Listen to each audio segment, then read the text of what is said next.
This is an excerpt from our Humviewer training.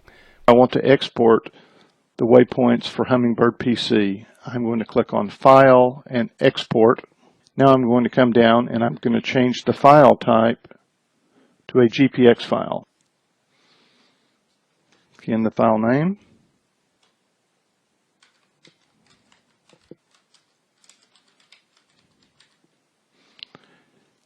Click Save. Now a dialog box is going to come up. I'm going to leave this just the way it is and click OK. Now the data has been saved successfully. Now I'm going to exit out of Humviewer and I'm going to bring up Humminbird PC. Let's go ahead and click File, Open, and this is the GPX file that we saved from Humviewer. Click on that, click Open. Okay, now I'm going to expand this and I'm going to show you the waypoints.